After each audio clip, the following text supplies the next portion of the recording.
والرسول وتخونوا أماناتكم وأنتم تعلمون۔ اے ایمان والو، تم اللہ اور رسول سے ان کے حقوق کی ادائیگی میں خیانت نہ کیا کرو اور نہ آپس کی امانتوں میں خیانت کیا کرو، حالانکہ تم سب حقیقت جانتے ہو۔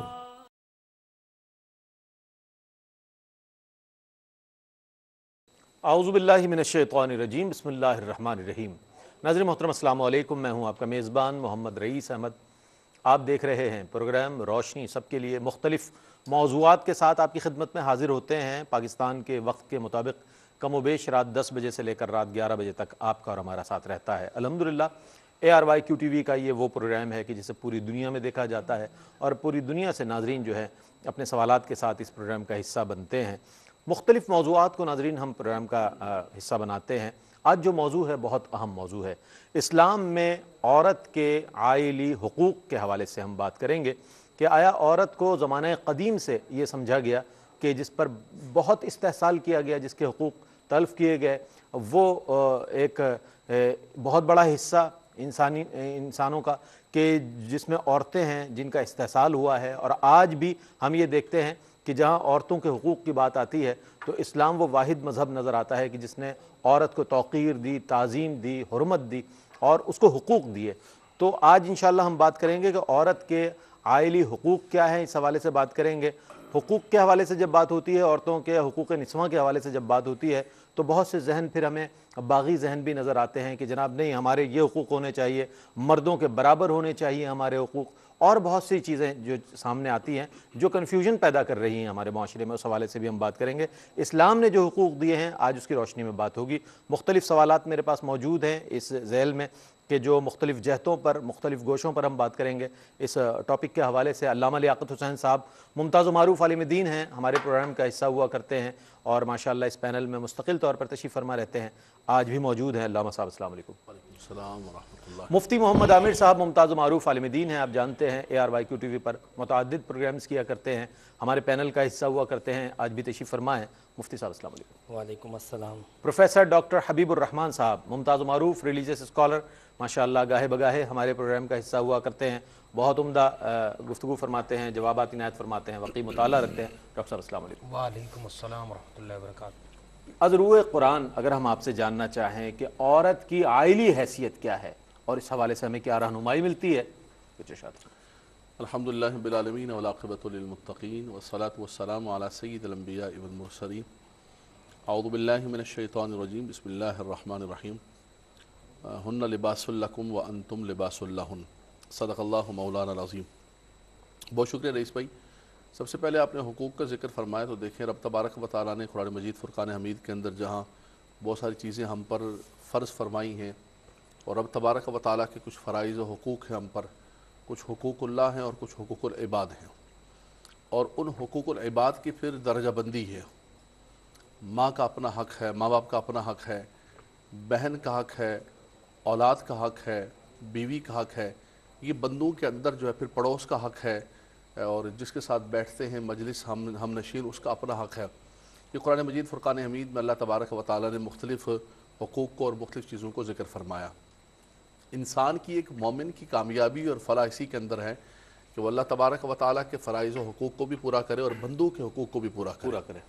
ہم یہ سمجھتے ہیں کہ ٹھیک ہے، ایک شخص بہت اچھا نمازی ہے، اس کے پاس تسبیح بہت اچھی قسم کی بڑے دانوں والی ہے، وہ کامیاب و کامران ہو گیا۔ ایسا نہیں ہے، کامیابی اسی میں بھی ہے کہ آپ عبادات بھی کریں، تسبیحات بھی پڑھیں، سب کچھ کریں، لیکن ساتھ ساتھ جو بندوں کا حق ہے اس حق کو بھی پورا کریں۔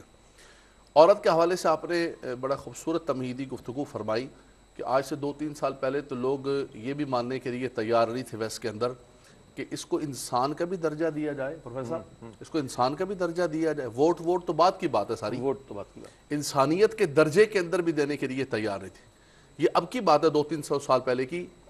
نبی کریم صلی اللہ علیہ وسلم نے بیٹی کے اعتبار سے دیکھیں، ماں کے اعتبار سے دیکھیں، کسی بھی اعتبار سے دیکھیں، ازواج کے اعتبار سے دیکھیں، قرآن مجید فرقان حمید نے کتنا خوبصورت حضور کے ازواج کے لیے درجہ عطا فرمایا۔ کیا بات کہ النبی اولا بالمؤمنین من انفسہم وازواجہ امہاتہم، کیا کہنے، مومنوں کے لیے فرمایا کہ وہ تمہاری ماؤں کا درجہ رکھتی ہیں۔ اسی اعتبار سے گھر کے اندر ایک عزت و وقار، آپ نے فرمایا کہ یہ جنگ لگی ہوئی ہے مساوات کی کہ کون بڑا ہے کون چھوٹا، برابری سے بھی ایک برابری کچھ آگے کی طرف دیکھیں جا رہا ہے۔ اسلام نے بھی عزت و تکریم کے اندر، قبلہ مفتی صاحب بیٹھے ہوئے ہیں، عزت و تکریم کے اندر یہ نہیں کہا کہ عورت کو ہم سے کمتر ہے، ہم کوئی اعلیٰ ہیں۔ منتظم ہونا، قوام ہونا ایک الگ درجہ رکھتا ہے۔ الگ چیز ہے۔ الرجال قوامون علی النساء بما فضل اللہ بعضهم علی بعض وبما انفقوا من اموالهم، اس کو نان و نفقہ کا ذمہ دار بنایا ہے، اس کو قوام، منتظم اور ایڈمنسٹریٹر بنایا ہے۔ اس کا یہ مطلب نہیں کہ اس کی عزت اب زیادہ ہے اور یہ صرف آپ کی باندی ہے اور آپ کی پاؤں کی جوتی ہے۔ فرمایا نہیں، ہن لباس لکم وانتم لباس لہم، وہ تمہاری عزت ہے، تمہارا ستر ہے، تمہارا لباس ہے اور تم اس کا لباس ہو۔ عزت و تکریم کے اعتبار سے یہ نہیں فرمایا کہ یہ نہیں فرمایا کہ کوئی عبادات کریں گے یا کوئی صدقات دیں گے تو مرد کو زیادہ، فرمایا کہ مومن مرد ہو یا عورت کوئی بھی اللہ تبارک و تعالیٰ کی تابعداری کرے گا، رب تبارک و تعالیٰ اس کو اجر و ثواب عطا فرمائے گا۔ سب سے بڑی بات قرآن مجید نے فرمائی کہ وَمِنْ آیَاتِهِ أَنْ خَلَقَ لَكُم مِّنْ أَنفُسِكُمْ أَزْوَاجًا لِتَسْكُنُوا إِلَيْهَا وَجَعَلَ بَيْنَكُمْ مَوَدَّةً وَرَحْمَةً، فرمایا رب تبارک و تعالیٰ نے اس کو تمہارے سکون کے لیے پیدا فرمایا، اسی سے ساری بہار ہے۔ علامہ اقبال نے ایسے تصویر کائنات تو نہیں فرمایا، قلندر لاہوری نے ایسے نہیں کہا ہے، کوئی نہ کوئی کہا ہے، اس کی زندگی کے اندر کچھ نہ کچھ حصہ ہوتا ہے۔ کسی بھی اعتبار سے دیکھیں، وہ ماں ہے، وہ بیٹی ہے، وہ بہن ہے، کسی بھی اعتبار سے دیکھیں، زندگی کا نظام اور زندگی کے سارے رنگ ان کے بغیر، وہ کہتے ہیں ماں نہیں تو کار سارا ویران ہے نا، ماں تو بغیر تو کوئی چیز ہی نہیں ہے، تو ماں بھی ایک عورت ہے۔ تو کسی بھی اعتبار سے دیکھیں اس کے بغیر نظام نہیں چلتا ہے۔ واہ واہ واہ، وجود زن سے ہے تصویر کائنات میں رنگ، جس کا آپ نے ذکر فرمایا، وجود زن سے ہے تصویر کائنات میں رنگ، اسی کے ساز سے ہے زندگی کا سوز دروں۔ اچھا مفتی صاحب، اسلام سے قبل کی اگر ہم حالت دیکھیں، جس کا ابتدائیہ میں نے عرض کیا، تو عورت بڑی مظلوم نظر آتی ہے، بڑا استحصال نظر آتا ہے، بڑا ظلم و جبر اس پر کیا ہوا نظر آتا ہے، اور ایسی ایک چیز نظر آتی ہے کہ جو صرف ایک غلامانہ ایک حیثیت میں، لیکن بعثت نبی کریم علیہ الصلوۃ والسلام کے بعد جو ہے وہ عورت کو مقام، مرتبہ، حرمت، تعظیم اور اس کو حقوق دیے جاتے ہیں۔ میں چاہوں گا اس حوالے سے جو اسلام کے جو احکامات ہیں اور نبی کریم علیہ الصلوۃ والسلام کی بعثت کے بعد جو عورت کو حرمت حاصل ہوئی، میں چاہوں گا اس حوالے سے کچھ اشارت کرنا۔ بسم اللہ الرحمن الرحیم، بہت شکریہ۔ اسلام سے پہلے جس طرح کے علامہ صاحب نے ذکر فرمایا کہ دیگر معاشروں کے اندر اس بات پر بحث کی جاتی تھی کہ کیا انسان کا درجہ دیا جائے کہ نہیں، یہ بالکل درست بات ہے کہ انسان سے کمتر سمجھا گیا، اور بعضوں نے اس کو منحوس بھی تصور کیا، بعضوں نے اس کو گناہ اور فساد کی جڑ قرار دیا۔ تو دیگر مختلف معاشروں، طبقوں، تہذیبوں کے اندر عورت کے یہ مختلف طرح کے تصورات نظر آئیں گے۔ دین اسلام نے ان کو سرے سے مسترد قرار دے دیا، اور پھر عورت کی ہر سطح پر اس کی جو حیثیت تھی، اس کی جو رسپیکٹ تھی، اس کو عزت اور تکریم کا ایک بہت بلند مقام عطا فرمایا۔ آپ اس بات سے اندازہ لگا لیں، قرآن پاک کے اندر کوئی سورہ رجل نہیں ہے، یعنی مرد کے نام سے سورہ نساء، سورہ نساء یعنی عورت کے نام سے سورت، اور احکامات اتنے پے در پہ نازل ہوتے تھے۔ حضرت عمر فاروق رضی اللہ تعالیٰ عنہ فرماتے ہیں کہ عورت پہ سختی کرنے سے پہلے ہمیں یہ اندیشہ ہوتا تھا کہ کہیں ایسا نہ ہو کہ پھر کوئی آیت نازل ہو اور ہم پر پابندی آ جائے۔ اتنے احکامات نازل مسلسل پے در پہ ہوتے تھے۔ لہٰذا اس جگہ پہ میں یہ کہوں گا خواتین کو بالخصوص جو اسلامی احکامات کو سختی یا پابندی تصور کرتی ہیں، اور صرف مسلمان نہیں بلکہ غیر مسلم خواتین بھی، کہ یہ اسلام کا احسان ہے کہ عورتوں کو، خواتین کو اسلام نے عزت اور تکریم کا بہت بلند مقام عطا کیا۔ بالکل بالکل بالکل۔ نبی کریم علیہ السلام نے مسلسل جو ہے وہ خواتین کے احکام، ان کی حرمت، ان کے حقوق، ان کو بیان کرتے رہے۔ اور پھر سب سے بڑی بات یہ کہ آپ نے اپنے حجۃ الوداع کے خطبے میں بھی خصوصی تاکید فرمائی، وَاسْتَوْصَوْا بِالنِّسَاءِ، کہ عورتوں کے ساتھ حسن سلوک کے ساتھ پیش آنا۔ پھر یہ بات کہ حضور علیہ السلام نے خواتین کے حوالے سے فرمائی، یہ بات کہ خواتین جو ہے، عورت جو ہے وہ ٹیڑھی پسلی سے ہیں، پسلی کو اگر سیدھا کرنے کی کوشش کرو گے ٹوٹ جائے گی۔ اس کا مقصد یہ ہے کہ عورتوں کے اوپر جو سختی کی جاتی ہے، بہت مرد جو ہے اس کے اوپر، یہ صنف نازک ہے، اس کو سیدھا کرنے کی کوشش کی ٹوٹ جائے گی۔ یعنی ایک چیز جو ہے وہ جب اپنی طبیعت کے اعتبار سے، تخلیق کے اعتبار سے جس طرح ہے، اس کو اسی طرح درست تصور کیا جائے، اس کو اپنی مرضی سے چینج کرنے کی کوشش نہ کی جائے۔ یہ باتیں نبی کریم علیہ السلام جو فرما رہے ہیں، یہ عورت کے اوپر ایک احسان ہے۔ جو مرد سختی کرتے تھے، مظالم ان کے اوپر ڈھاتے تھے، شادیوں کے معاملے میں جس طرح کے ظلم ان کے اوپر ڈھائے جاتے تھے، عورتوں کو وراثت میں تقسیم کیا جاتا تھا، عورتوں کو بازار میں بیچا جاتا تھا، عورت کو ہر طرح سے حقیر اور ذلیل تصور کیا جاتا تھا۔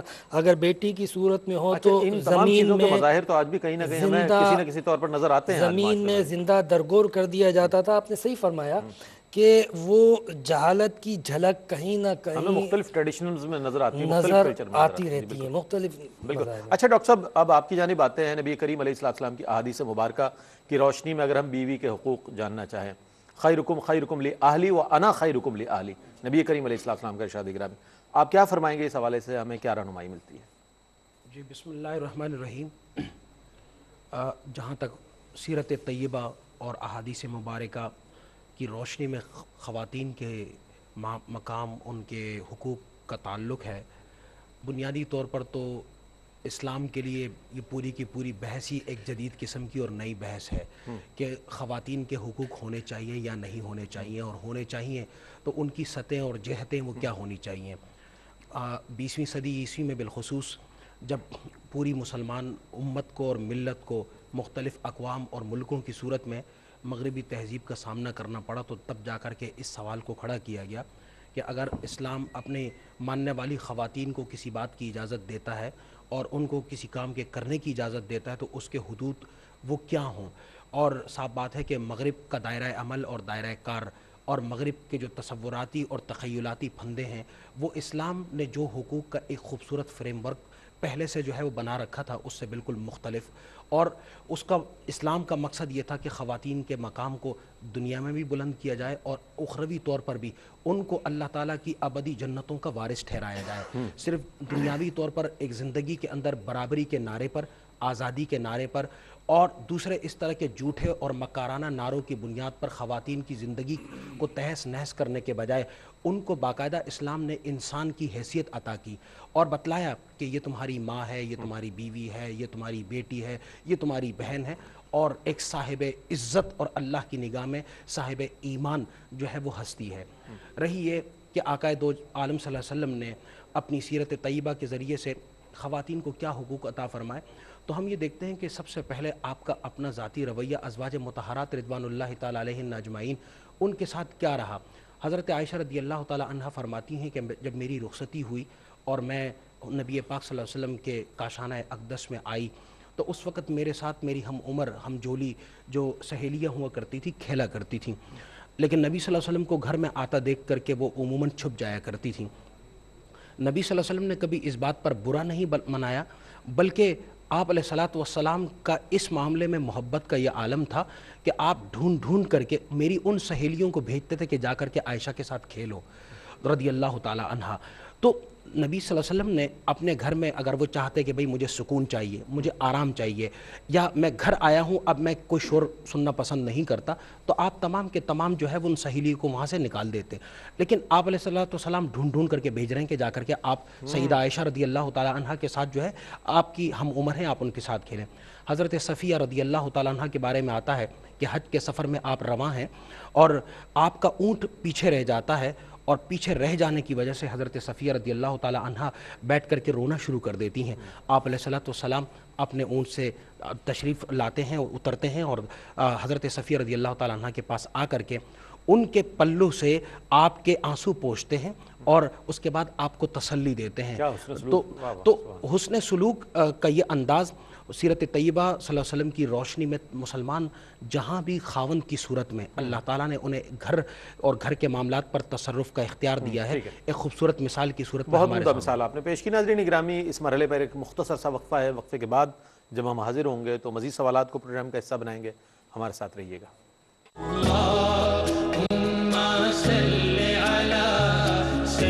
سب سے پہلے حضرت ابو ہریرہ رضی اللہ تعالیٰ عنہ بیان کرتے ہیں کہ رسول اللہ صلی اللہ علیہ وآلہ وسلم نے ارشاد فرمایا، میں قیامت کے دن تمام اولاد آدم کا سردار ہوں گا. سب سے پہلے قبر سے میں اٹھوں گا، سب سے پہلے شفاعت میں کروں گا اور سب سے پہلے میری شفاعت قبول ہوگی.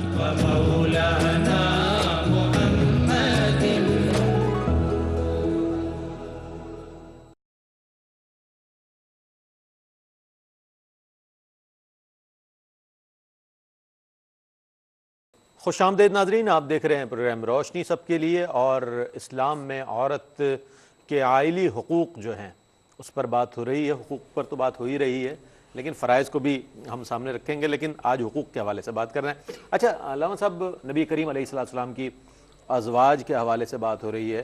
امہات المومنین قرآن کریم نے امت کی مائیں قرار دیا. اللہ ان کے حوالے سے حضور علیہ السلام کا حسن سلوک جو ہے اس کی چند مثالیں ڈاکٹر صاحب نے پیش کی. میں چاہوں گا اس حوالے سے بھی ارشاد فرمائیے.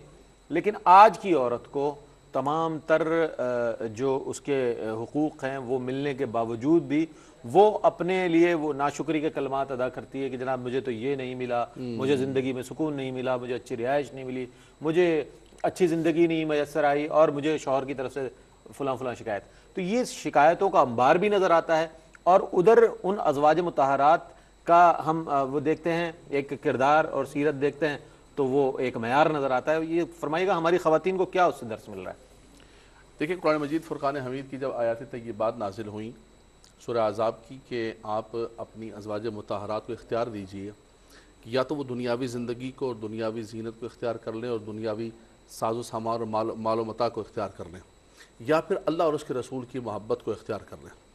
تو نبی کریم صلی اللہ علیہ وسلم نے تمام ازواج مطہرات سے جن کا آپ نے بڑا خوبصورت قرآن کے حوالے سے فرمایا کہ امہات المومنین، امت کی ہماری مائیں. بے شک بلکہ میں تو کہوں گا کہ ہماری ماؤں کی بڑی عزت ہے. ہر شخص اپنی ماں سے بڑی پیار کرتا ہے، لیکن ہماری ماؤں کی عزتیں بھی قربان ان کے لیے امہات المومنین. اللہ تعالیٰ نے ان کو قرآن مجید کے اندر امہات المومنین کا درجہ عطا فرمایا. حضور صلی اللہ علیہ وسلم نے تمام ازواج سے فرمایا، آپ نے فرمایا نا کہ آج کی عورت سب کچھ ہونے کے باوجود، فرمایا تم کیا چاہتی ہو؟ لیکن نبی کریم صلی اللہ علیہ وسلم نے فرمایا کہ مشورہ کر کے سیدہ عائشہ رضی اللہ تعالیٰ سے فرمایا کہ آپ جواب نہیں دیجیے گا. سب سے کہا کہ جواب دے دو.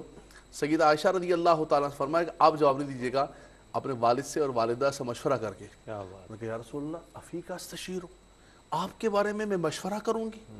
اپنے ماں باپ سے پوچھ کے پھر میں جواب دوں گی آپ کے حوالے سے؟ میں سب سے پہلے جواب دیتی ہوں کہ میں نے اللہ اور اس کے رسول کو اختیار کیا. سبحان اللہ سبحان اللہ. اسی لیے حضور فرمایا کرتے تھے کہ یا عائشہ ھذا جبرائیل یقرئک السلام، عائشہ یہ جبریل ہیں، یہ ان کو اعزاز حاصل تھا. کیا بات. فرمایا کہ عائشہ کے حوالے سے مجھے کبھی اذیت نہ دینا، اس کا بستر وہ ہے کہ جہاں جبریل قرآن لے کے وحی الہی نازل ہوتی ہے. اللہ اکبر. اللہ فرمایا اے عائشہ یہ جبریل ہیں، یہ سلام پیش کر رہے ہیں. سبحان اللہ. جبریل تمام ملائکہ کے سردار وحی لانے والے، وہ سیدہ کی بارگاہ کے اندر سلام محبت پیش کر رہے ہیں. ان کا مقام مرتبہ کیا.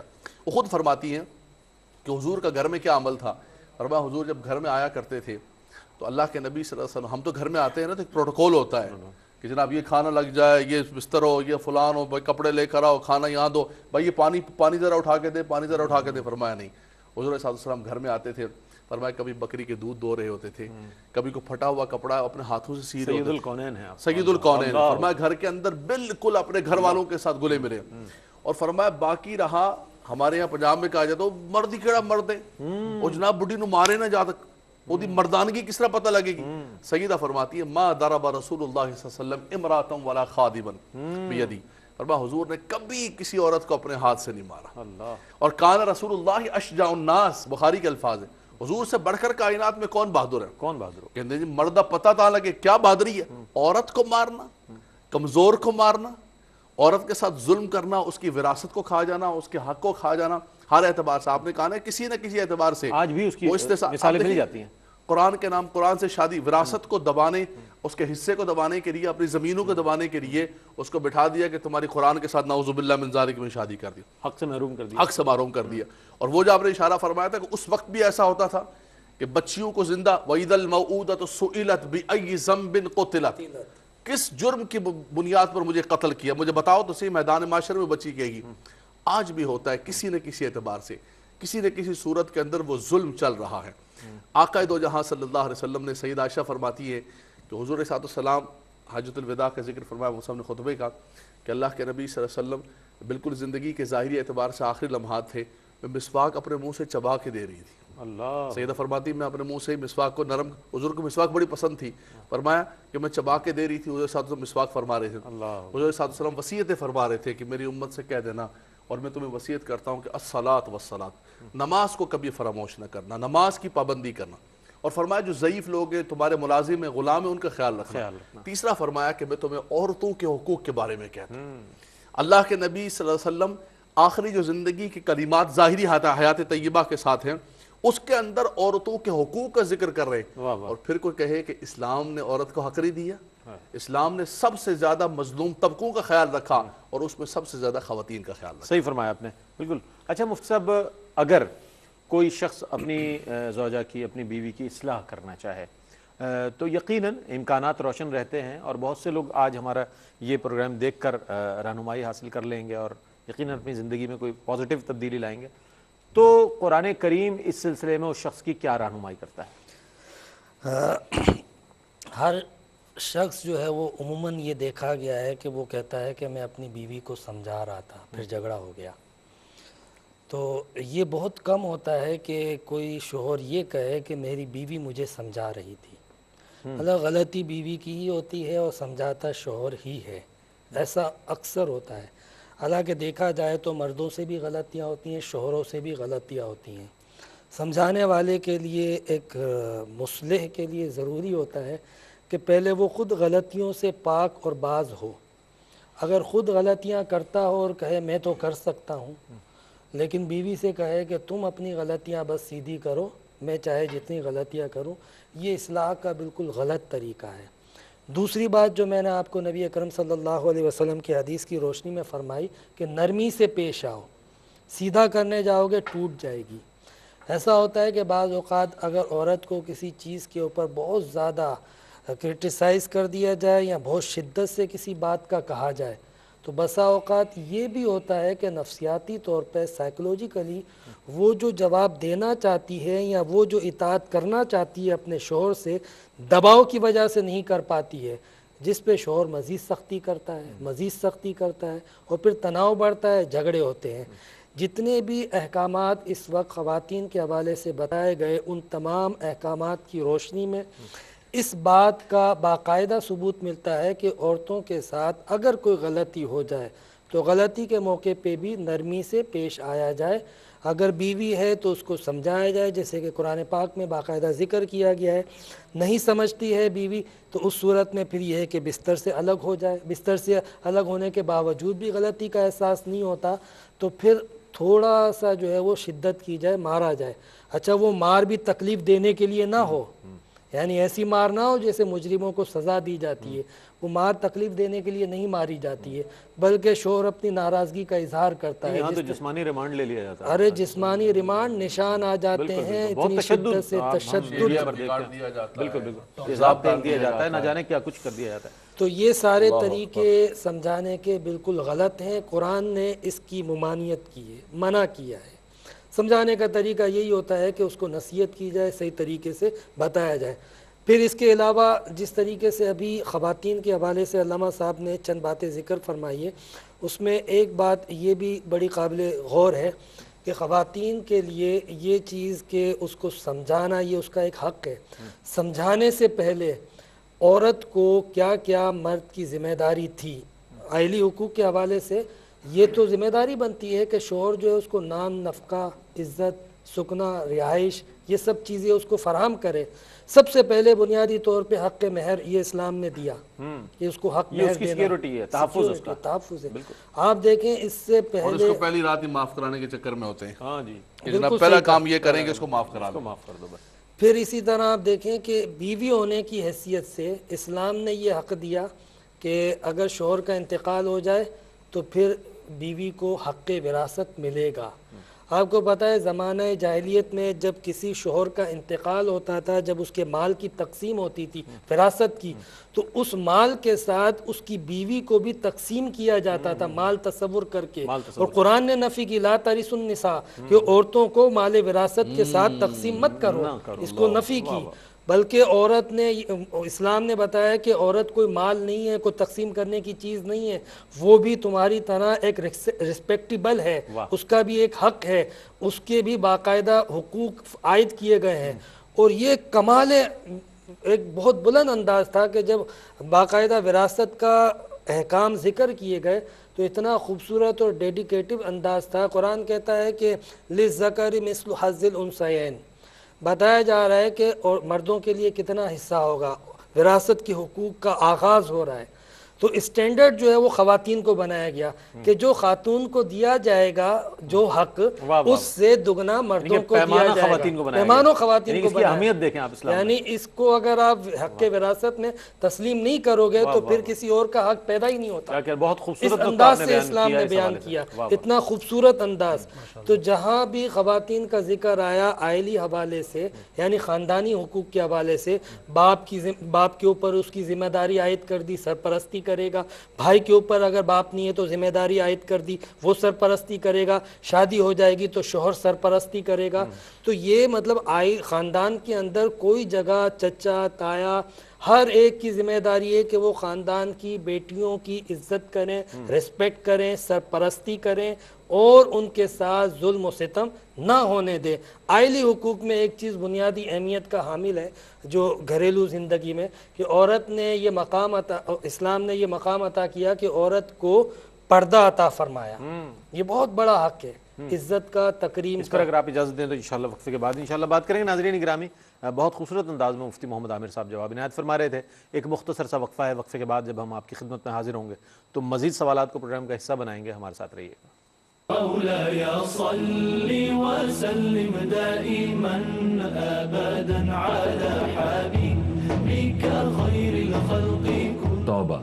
حضرت عبداللہ بن مسعود رضی اللہ عنہ بیان کرتے ہیں کہ نبی کریم صلی اللہ علیہ وسلم نے ارشاد فرمایا، گناہ سے سچی توبہ کرنے والا اس شخص کی مانند ہے جس نے کوئی گناہ کیا ہی نہ ہو۔ خوش آمدید ناظرین، آپ دیکھ رہے ہیں پروگرام روشنی سب کے لیے۔ آج اسلام میں عورت کے عائلی حقوق کے حوالے سے ہم بات کر رہے ہیں، مختلف جہتوں پر سوالات ہیں اور وہ پیش کیے جا رہے ہیں۔ ہمارے ساتھ ڈاکٹر صاحب بھی موجود ہیں۔ ڈاکٹر صاحب اس حوالے سے کیا فرمائیں گے کہ عورت کے حوالے سے اگر ہم دیکھیں تو طلاق کے حوالے سے اور دیگر حوالوں اس کے حقوق کے حوالے سے پہلے بہت زیادہ اس میں مسائل بہت نظر آتے تھے۔ آج کی عورت کے ساتھ بھی مسائل ہیں مختلف طریقے سے، جو شوہر نے دے دیا مکان، جناب اسی میں رہنا ہے، جو کھانے کے لیے دے دیا یہی کھانا ہے، لیکن وہ اپنے سامنے پوری دنیا کو بھی دیکھ رہی ہے، اس کے بھی کچھ وہ کہتی ہے کہ بھئی میرے بھی رائٹس ہیں اور مجھے ملنے چاہیے۔ تو اگر وہ آواز بلند کرتی ہے تو کہا جاتا ہے جناب یہ تو زبان دراز ہے، یہ تو شوہر کے سامنے زبان چلاتی ہے۔ ایسی صورت میں جو اس کے حقوق کا تحفظ ہے یا اس کو ملنے والی مراعات ہیں، جو اس کے لیے جو فیسیلیٹیشن جو اسلام دے رہا ہے، وہ کس طرح ملیں گی اس کو؟ جی، جہاں تک مطلب اس حوالے سے کہ بھئی طلاق کا معاملہ ہے تو بنیادی طور پر اسلام نے کبھی بھی اور کسی بھی صورت میں اور کسی بھی سطح پر طلاق کو نہ پروموٹ کیا ہے اور نہ کسی خاوند کو اور یا کسی خاندان کو اس طلاق کے نام پر توڑنے کی اجازت دی ہے۔ یہ تو ایک آخری حربہ ہے جسے اس وقت استعمال کیا جاتا ہے کہ آپ نے اس سے پہلے کے تمام مراحل طے کر لیے ہیں۔ ڈاکٹر صاحب جی میں یہاں یہ بات عرض کروں کہ دراصل جو طلاق کے جتنے بھی اسلامی احکام ہیں، یہ تقابلی طور پر اگر ہم اس کو اس جاہلیت کے معاشرے کے ساتھ دیکھتے ہیں جس میں خاتون کے پاس سرے سے یہ حق موجود تھا ہی ہی نہیں، بالکل نہیں، تھا ہی نہیں۔ اگر ایک خاوند طلاق دیتا بھی تھا تو دینے کے بعد بھی بیوی کی صورتحال یہ ہوتی تھی کہ وہ بیوی ہو کر کے بھی بیوی نہیں ہوتی تھی، اور بیوی نہ ہو کر کے بھی بیوی ہوتی تھی، یعنی ایسا معاملہ تھا کہ وہ بیچاری بیچ میں لٹک جاتی تھی، بڑے اچھے انداز میں آپ نے جی وضاحت فرمائی۔ نہ وہ میکے کا فرد بن کے رہ پاتی اور نہ اپنے سسرال میں رہ پاتی، نہ اپنے گھر کو بنا پاتی، نہ کسی اور جگہ پر اس کا بیاہ اور نکاح ممکن تھا۔ تو اسلام نے اس پورے ایک سیناریوں کے اندر طلاق کا جو حکم جو ایک مرد کو بطور حق کے عطا کیا، یہ اس لیے نہیں تھا کہ وہ بلا تاخیر اپنے اس حق کا استعمال کرے، بلکہ اس کا آغاز کہاں سے ہوا؟ اس کا آغاز نکاح سے ہوا، اور نکاح کا آغاز بھی اس بات سے ہوا کہ جب شوہر اور اس کی بیوی آپس میں شادی سے قبل ایک دوسرے کا تعارف حاصل کر لیں اور اس کے بعد نکاح کرنے کے لیے جائیں، تو اس کی اساس اور بنیاد اللہ کے رسول صلی اللہ علیہ وسلم نے فرمایا کہ فَاصْفِرْ بِذَاتِ الدِّین، کہ جو دین ہے اس کو آپ اپنی اساس بنائیں گے۔ اب دینداری ہے تو اس کا مطلب تقویٰ ہے، اس کا مطلب اللہ تعالیٰ کی خشیت ہے، اور جب انسان کو اللہ تعالیٰ کی خشیت حاصل ہو جائے تو لا محالہ وہ گھر کو بنانے کی سوچتا ہے، وہ آگے اولاد کے مستقبل کی اور اولاد کی تعلیم و تربیت کی بات کرتا ہے، وہ اپنے تمام کے تمام جتنے یعنی ممبرز آف دا فیملی ہیں وہ ان کے حقوق کی بات کرتا ہے، نہ کہ وہ ان کے حقوق کو غصب کرنے کی بات کرتا ہوگا۔ اس لیے نکاح کے بعد کے جتنے بھی مراحل ایک خاندان کو بنانے کے لیے لازم ہیں، مرد کے اوپر لازم ہے، ایک فرض ہے، ضروری ہے کہ وہ ان تمام معاملات کا خیال رکھے، اور دوسری طرف خاتون کے لیے بھی یہ لازم ہے کہ وہ اپنے اس شوہر کے تمام حقوق کو بجا لانے کے لیے پوری کوشش اور صحیح کرے۔ اب اس بات پر طلاق ہو جانا، جیسے آج 20ویں اور 21ویں صدی میں طلاق ایک تماشا بن گیا ہے کہ چھوٹی چھوٹی بات پہ، یعنی چائے کے اندر اگر چینی کم ہے تو اس بات پہ طلاق دی جا رہی ہے، سالن کے اندر اگر نمک کم ہے تو اس بات پہ طلاق ہو رہی ہے، پانی اگر گرم ہے تو اس بات پر طلاق ہو رہی ہے۔ کوئی دوسرا ایسا چھوٹا معاشرتی مسئلہ ہو گیا جس کی وجہ سے مرد جو ہے وہ خوش نہیں ہے، خلاف مزاج بات ہو جائے جناب، اس پر پہلا یہ ہر وہ چیز پہلی سزا یہ ہے۔ جی، اور دوسری طرف کیا ہو رہا ہے کہ اگر خاتون کو اپنے شوہر کی طرف سے کسی بات کی جو ہے وہ پسندیدگی حاصل نہیں ہے، وہ کسی چیز کو پسند نہیں کر رہی ہے، تو وہ فوراً خلا کے لیے ڈیمانڈ جو ہے وہ شروع کر دیتی ہے۔ نہ طلاق دینا یہ کھیل ہے اور نہ خلا کا طلب کرنا یہ کھیل ہے۔ گھروں کو توڑنا، گھروں کو برباد کرنا، یہ پوری اسلامی تہذیب اور ثقافت کو برباد کرنے کے ہم معنی ہے۔ آپ پوری امت مسلمہ کی جو امت ہونے کا تصور ہے آپ اس کو رد کر رہے ہوتے ہیں جب آپ یعنی طلاق کی بات کرتے ہیں اور جب آپ خلا کی بات کرتے ہیں۔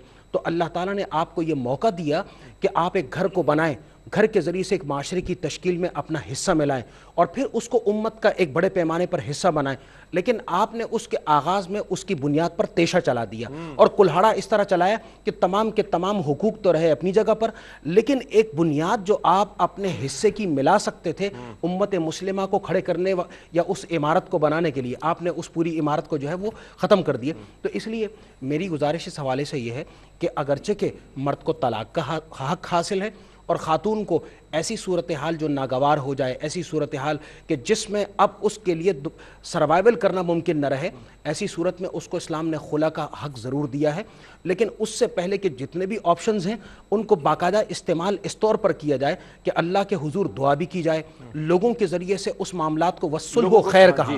اللہ تعالیٰ نے فرمایا، دیکھیں قرآن کریم کہتا ہے وَعَاشِرُوهُنَّ بِالْمَعْرُوفِ، مرد کو تو یہ کہا جا رہا ہے کہ بھئی آپ گھر والوں کے ساتھ معروف طریقہ کار کے مطابق رہو، یعنی جس طرح اشراف لوگ ہوتے ہیں، جس طرح نسبی لوگ ہوتے ہیں، جس طرح پوری دنیا کے اندر ایلیٹ فیملیز ہوتی ہیں، اپنے گھروں کے اندر ان کے حقوق کا خیال گھر والوں کا وہ رکھتے ہیں، اسی طور پر آپ بھی رکھیں۔ لیکن اگر معاملات ہاتھ سے بگڑ جائیں تو تب بھی فرمایا کہ وَصُلْحُ خیر، اگر آپ صلح کر لیں، اصلاح کر لیں تو وہ بہتر ہے، لیکن آخری مرحلے میں جا کر کے کہ اب کچھ بھی ہاتھ میں نہ رہا اور دو طرفہ طور پر دلوں کے اندر اس قدر کدورت چھا گئی ہے کہ یعنی اس کے سوا کوئی حل نہیں ہے کہ اب جو ہے وہ سیپریشن ہو جائے، تو اس صورت میں بہرحال اسلام جو ہے وہ ایک ناپسندیدہ حلال کے طور پر اس کی اجازت دے دیتا ہے۔ ٹھیک ہے، اچھا علامہ صاحب، مہر کے حوالے سے بات ہوئی، بہت اہم چیز، اور خواتین کے لیے تحفظ ایک بہت بڑا جو اسلام دیتا ہے، اور غالباً یہ کہ دیگر کسی مذہب میں مہر جیسی سیکیورٹی یا تحفظ جس طرح عورت کو اسلام میں حاصل ہے اس طرح دیگر کسی مذاہب میں نظر نہیں آتی۔ تو اس حوالے سے فرمائیے گا کہ حق مہر کے حوالے سے جو لازم قرار دیا گیا ہے، اس کی اہمیت کے حوالے سے اور عورتوں کو جو تحفظ دیا گیا ہے مہر کے ذریعے۔ دیکھیے عورتوں کے تحفظ کے حوالے سے جیسے آئلی خاص طور پر ہم ذکر کر رہے ہیں کہ اس کا آئلی حقوق کیا ہے، ایک سب سے بڑا تحفظ دیا گیا ہے کہ آج اب دیکھیں کہ اس مادیت کی دنیا کے اندر کمانا کتنا مشکل ترین کام ہے، لیکن اسلام نے ساری نان و نفقہ کی ذمہ داری مرد کو دی دی کہ دھوپ ہو، سردی ہو، گرمی ہو، چھاؤں ہو، کیسے حالات ہوں، کیسے معاملات ہوں، ان بچوں کے نان و نفقہ اور سکنا کی ذمہ داری تمہاری ہے، تم نے پورا کرنا ہے اس کو۔ تو میں سمجھتا ہوں یہ کتنا بڑا حق ہے عورت کے لیے کہ عورت کو گھر بیٹھ کر عزت دار طریقے سے ہر چیز کو پرووائڈ کرنا یہ مرد کی ذمہ داری ہے۔ آپ نے ایک بات کہی، میں چھوٹی سی بات کہوں گا، اکثر طور پر ایسا ہوتا ہے، خاص طور پر ہمارے انٹیریئر کے اندر ایسا ہی ہوتا ہے کہ خواتین کو بڑا ظلم و ستم کا نشانہ بنایا جاتا ہے، لیکن ہم شہری زندگی کے اندر دیکھتے ہیں کہ کئی جگہوں پر ایسا بھی ہوتا ہے کہ خواتین کی بھی ڈیمانڈز اتنی زیادہ ہوتی ہیں کہ جتنی اس کی آمدن ہے، جتنے اس کے ریسورسز ہیں، اس سے بڑھ کر ایک دیکھا داکھی کہ نہیں اس نے یہ سوٹ پہنا ہوا اتنے ہزار کا، اس سے کم تو میں نہیں پہنوں گی، میں ورنہ میں شادی میں، آپ کو جانا ہے شادی میں چلے جائیں، میں تو نہیں جاؤں گی، میں تو نہیں بغیر نہیں جانا، اور یہ کپڑے تو میں نے پچھلی دفعہ پہنے تھے، اب یہ لوگ دیکھیں گے سارے۔ اس نے بھی معاشرے کے اندر آپ دیکھیں کہ رشوت کو بڑھا دیا، خرابیاں پیدا ہو، تقابل کا جو انداز ہے۔ آپ کسی بھی رشوت خور کو دیکھیں، کہ مفتی صاحب کسی بھی رشوت خور کو دیکھیں آپ کہ اسے پوچھیں بھائی یہ کیوں کرتے ہو، تو کہتے ہیں کہ وہ بچے ہیں، گھر والے ہیں، گھر والوں کی ذمہ داریاں پوری کرنے کے لیے میں کر رہا ہوتا، تو ہر بندہ یہی ذمہ داری اور کر رہا ہوتا ہے۔ عورت کو بھی اس چیز کا خیال کرنا چاہیے کہ اس کو جو اللہ تبارک و تعالی نے عطا فرمایا اس پر صبر، دیکھا داکھی اور فلاں یہ پہن رہی ہے، فلاں نے یہ زیور لیا ہے، فلاں یہ کر رہی ہے، اس سے بھی گھروں کے اندر ایک نفرتیں پیدا ہوتی، بڑی محبت اور احتیاط کا دامن رکھ کر وہ سب میں یہ کلمات کہہ رہا ہوں، بڑے مجھے بھی جانا ہے، واپس جانا ہے، بڑے معاملات ہوتے ہیں۔ دوسری بات یہ ہے کہ سب سے بنیادی چیز کہ یہ عزت عطا فرمائی کہ نان و نفقہ کی ذمہ داری اور سکنا کی ذمہ داری جو ہے وہ مرد کے ذمہ ہے کہ مرد اس کو پورا کرے گا۔ اس کے بعد عزت احترام کے ہم نے بار بار کی کہ مجھ صاحب نے بار بار لفظ استعمال کیے کہ عزت احترام اور رسپیکٹ جو ہے اسلام نے کسی بھی اعتبار سے کم نہیں کیا کہ مرد کو زیادہ حاصل ہے، عورت کو کم حاصل ہے، دونوں عزت دار گھرانے کے اور دونوں کے دونوں بہترین۔ مہر کے حوالے سے آپ نے کہا ہمارے عمومی طور پر نکاح ہوتا ہے تو ہر آدمی پوچھنے آتا ہے کہ علامہ صاحب مہر فاطمی کیا ہے؟ فاطمی کو مہر شریعت نے کوئی بھی مہر متعین نہیں کیا، ہاں یہ فرمایا کہ لا مہر اقل من عشرات دراہم، 10 درہم سے کم نہیں ہونے چاہیے۔ 10 درہم یہ دبئی والا سعودیہ والا نہیں، وہ جو شرعی درہم ہے وہ مراد ہے، اس سے کم نہیں ہونے چاہیے، باقی جتنا رکھنا چاہیں اتنا رکھیں، لیکن اس کے اندر یہ ہو کہ جانبین آپس کے اندر طے کر لیں اور ادا کرنے کی نیت ہو۔ نکاح کے اندر بنیادی طور پر مہر کا ایک بہت بڑا ایک بنیادی کردار ہوتا ہے، اس کو بار بار ریپیٹ کیا جاتا ہے، اس کو باقاعدہ طور پر اگر نہیں آپ نے کیا ہے تو مہر مثل لازم ہو جائے گا، اس کے خاندان کے اندر بچوں کا جو مہر ہوتا ہے اس کے بغیر مہر کے بغیر نکاح نہیں، یا تو مہر مثل ہوگا یا مہر متعین ہوگا کسی نہ کسی صورت کے اندر۔ دوسری اس کی ادا کرنے کی نیت ہو، جھگڑا پیدا ہو گیا اور جناب 5 لاکھ مہر رکھو، ساڑھی 30 5 لاکھ مہر ہونا چاہیے، وہ کہنے رکھ دیو یار کی دینا تو میں نا پہلی رات ہی معاف کرا لیں گے، تو یہ نیت کرنا آپ نے یہ بھی بالکل غلط ہے۔ وہ رکھیں جس کو ادا کر سکتے ہیں، اور یہ ایک حق ہے، یہ قرض ہے۔ اگر بندہ کہے کہ میں معاف کرا لوں گا، خرا کر لوں گا، یہ اس کا مطلب ہے کہ آپ پہلے دن سے خیانت پر اپنے گھر کی اور اپنی زندگی کی بنیاد رکھنا چاہتے ہیں اور اس کا حق مارنا چاہتے ہیں، بلکہ کہو گے اللہ تبارک و تعالیٰ مجھے اس سے بڑھ کر عطا فرمائے، میں اس کا حق دوں گا۔ ہاں دوسری طرف سے بھی خواہ بہت زیادہ رکھا جاتا ہے، ایسا نکاح کو آسان، نبی کریم صلی اللہ علیہ وسلم نے فرمایا کہ نکاح کو آسان کرو، آسان سے آسان ہونا چاہیے۔ اسلام کا مزاج، اسلام کی طبیعت یہ ہے کہ اسلام نے نکاح کو مشکل نہیں بنایا، آج ہم نے مشکل بنا دی ہے۔ منگنیوں کی دعوتوں پر 5-5 لاکھ روپے خرچ ہو رہے ہیں ایک نارمل طور پر، اس کے بعد شادی آپ کی کہاں سے کہاں چلی گئی ہے، اور مشکل سے مشکل ہو گیا، جس کا نتیجہ کیا نکلا کہ بچیوں کی عمریں ڈلتی جا رہی ہیں، لیکن گھر والوں اخراجات نہ ہونے کی وجہ سے شادیاں نہیں ہوئی۔ تو نکاح آسان ہو، مہر آسان ہو، اخلاقیات میں بگاڑ پیدا ہو رہا ہے، اخلاقیات کے اندر تو تباہی بربادی، بالکل آپ نے نتیجہ اس کا خوبصورت سنا۔ بالکل، تو مہر عورت کا حق ہے، معاف کرنے کی نیت نہیں ہونی چاہیے۔ شریعت اسلام نے کوئی مہر، بلکہ فرمایا قنطارن، جتنا بھی تم چاہو تم دے دو گے تو کوئی اس کے اندر کباتی ہے۔ علامہ صاحب بہت شکریہ آپ کی تشریف آوری کا، مفتی صاحب آپ تشریف لائے، ڈاکٹر صاحب آپ تشریف لائے۔ آج اسلام میں عورت کے عائلی حقوق کے حوالے سے ناظرین گرامی بات ہوئی، بہت عمدہ کلمات ارشاد فرمائے ہمارے تینوں ہی مہمانان گرامی نے، اور آج ضرورت اس بات کی ہے کہ جہاں ہم والدین جو ہیں اپنی بچیوں کے لیے بہت اچھی تعلیم اور تربیت کا اہتمام کرتے ہیں، عصری تعلیم سے آراستہ کرتے ہیں، وہاں دینی تعلیم ضرور دیں، اور عورت کو جو ملنے والے اسلام سے حقوق ہیں وہ اس کے سامنے لائیں کہ اس کو کتنی عظمت دی ہے، عورت کو حرمت دی گئی ہے اسلام، اور کتنے حقوق اس کے لیے دیے گئے ہیں، تاکہ اس کے سامنے جب وہ سارے حقوق سامنے ہوں گے تو یقیناً وہ رہنما اصول بن جائیں گے اس کے لیے زندگی گزارنے کے لیے۔ اس کے ساتھ ہی ہم آپ سے اجازت چاہتے ہیں، انشاءاللہ آئندہ پروگرام میں ایک اور موضوع کے ساتھ آپ کی خدمت میں حاضر ہوں گے۔ تب تک کے لیے اپنے میزبان محمد رئیس احمد کو اجازت دیجیے، اللہ حافظ۔ مسلمان کو گالی دینا۔